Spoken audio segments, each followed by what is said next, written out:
Hello, my MFA 700 students, and welcome to Module 2, From Beginning to Middle. All right, let's get right to it. Looking at the learning objectives, I'm going to let you read through these. Again, these videos that I create are designed to show you how to do things, not necessarily to read what you can read on your own.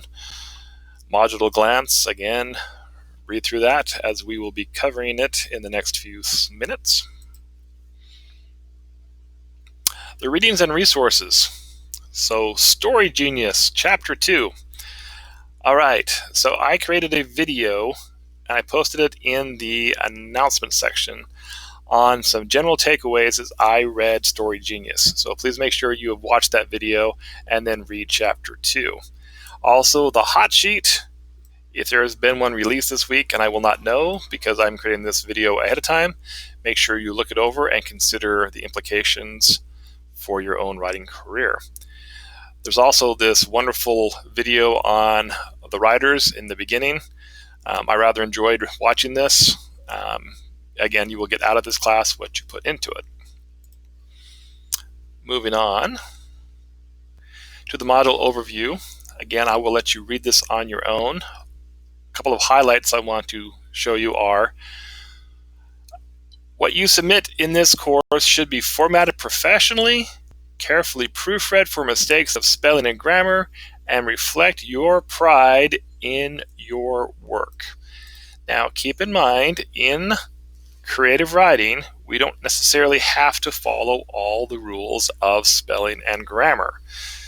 Well, spelling you probably should.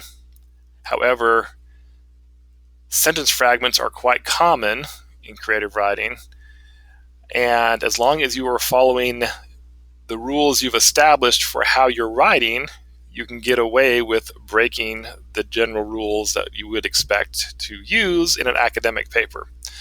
Also, keep in mind that a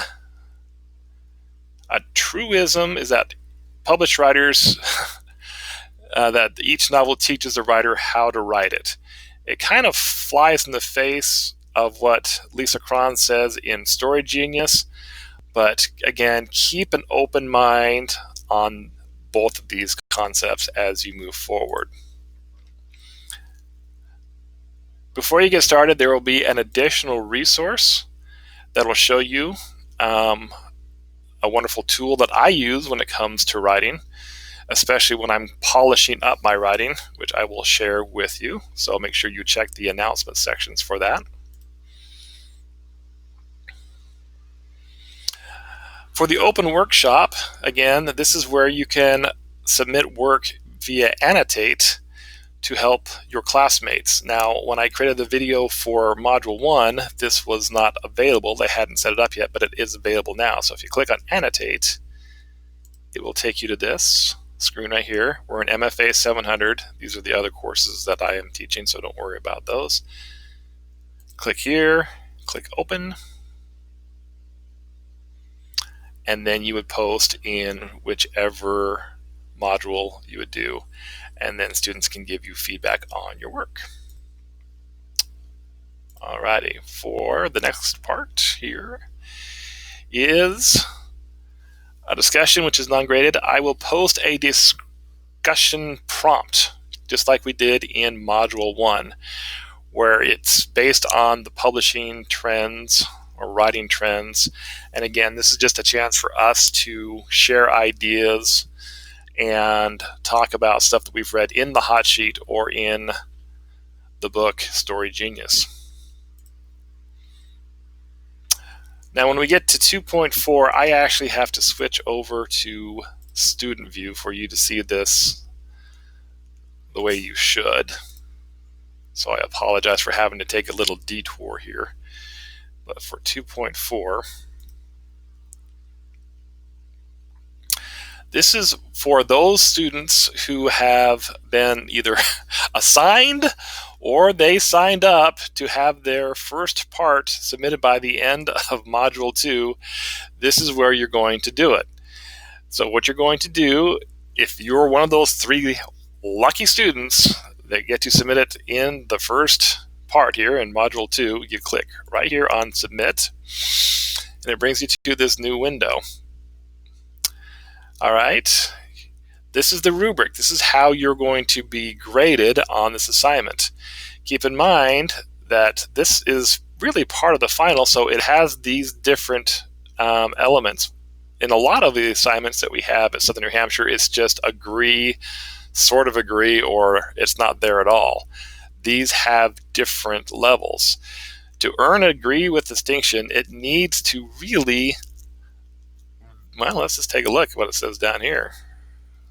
Actually, it would be under the rubric here. Agree with distinction means that you have demonstrated the performance with exceptional insight by connecting content with details and evidence. This equates to earning 100% on the element of that project. It is not easy to earn an agree with distinction, especially in a first draft.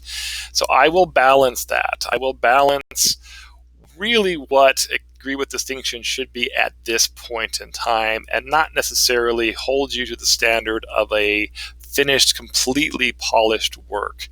Really, I will look at agree with distinction on where you should be at this point in time for all of these elements. And please note that the articulation of response, formatting, grammar, and such is a part of your grade. So what you're going to do is you're going to add a file, and then you'll upload your assignment here. The school has made it very clear that you need to have at least 10,000 new words that you are adding to this that have been written specifically for this class. You have written part of this already before you got here. So it may be helpful under comments to say, the 10,000 new words started with such and such. I started at word 20,005 and went to 30,005. But you need to have at least 10,000 new words. For me to really wrap my head around what's going on in the story, please include everything you've written up to this point in time. If you have written the whole thing out, I will only read the first 10,000 to 15,000 words, just so I can get a sense of how we are doing moving forward. So that is the big assignment there. And again, we will repeat this on and on and on for the next several modules as it is your turn to do this. So if you are not part of this for Module 2, now you have an insight on what's going to happen when it's your turn to turn this in via the schedule that we set up together. All right.